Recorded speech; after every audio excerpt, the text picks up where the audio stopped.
The arrest of a young black woman nearly 3 years ago continues to stir strong feelings in a small Missouri community. The felony trial of Heather Ellis will take place in Kennett, located about 110 miles north of Memphis, November 18th.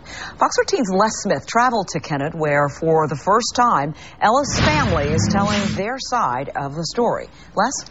Well, you know, it's a spur-of-the-moment move that many of us can readily admit we've done in our lifetime. You go shopping with a partner or a relative, and you try to jump in with whomever manages to find the shortest line at all the checkouts. Heather Ellis thought that was going to be pretty simple, too. She just didn't know the price she'd have to pay.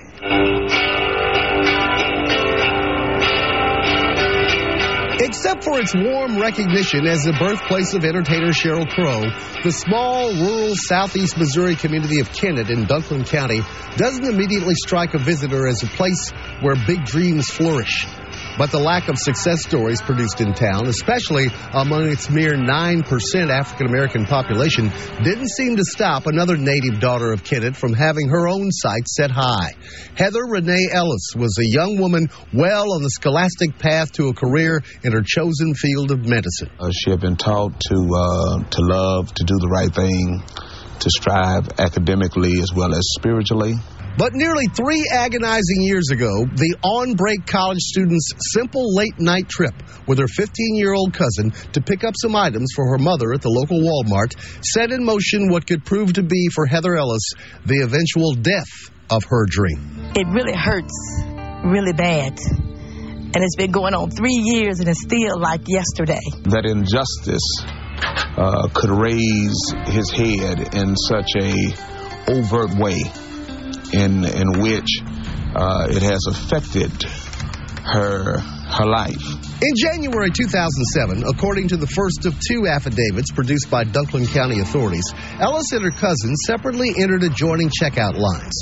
Ellis decided to move and join her cousin at the front of the other line because it was moving faster. But a store employee accused Ellis of cutting ahead of other customers. A shift manager notified the store security guard, an off-duty Kennett police officer. He got on his radio because they kept saying she cut line. Not saying that my son is in line and they're together. And they're trying to explain, no, we're together.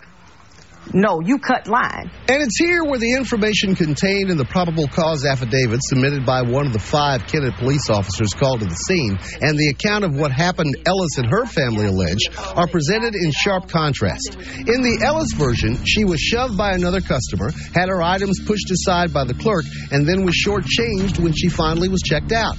The police affidavit alleges at numerous times Ellis became belligerent, loud, abusive, and cursing when she was told to leave the store by the assistant manager.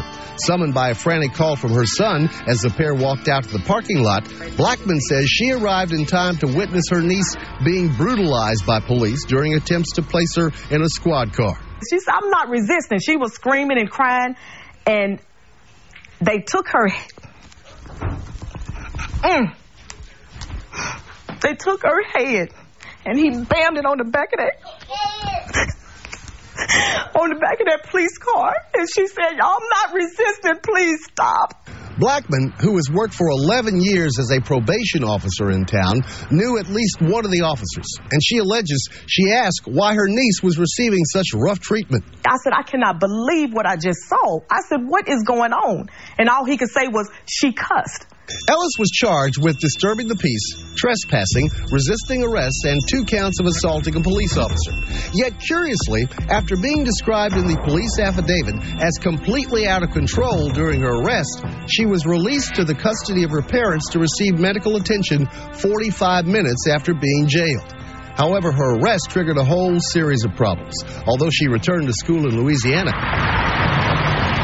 2 months later, an attorney hired by the family tried to talk Heather into taking a plea deal from powerful Dunklin County prosecutor Stephen Sokoloff. We spoke with Sokoloff by phone on Thursday. She had an opportunity when this thing started out with to resolve it for what's called a deferred prosecution on a misdemeanor. But no, she didn't want to do that. The plea agreement says if she signed the plea agreement, it would be dropped to 1 misdemeanor peace disturbance. Assaulting 2 felony assaulting officers, you're going to drop it to 1 peace disturbance? because the bottom line is I won't sue. You had actually put in papers to sue them? We had never done any of that. You had never done anything? Never had done any of that. However, 11 months after her arrest, and with her family alleging there was no written or verbal notification at all, the misdemeanor charges against Heather Ellis were suddenly dismissed. However, the Ellis family's joy was short-lived. A friend of Heather's discovered some shocking news. He was running a record check.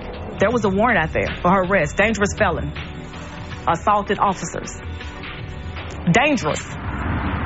Mrs. Ellis says she went directly to Prosecutor Sokolov's office to find out why Heather now faced felony counts that, if convicted, could see her face 15 years in prison. I said, why would you want to fight this young lady? You don't even know her. I mean, we went into this conversation.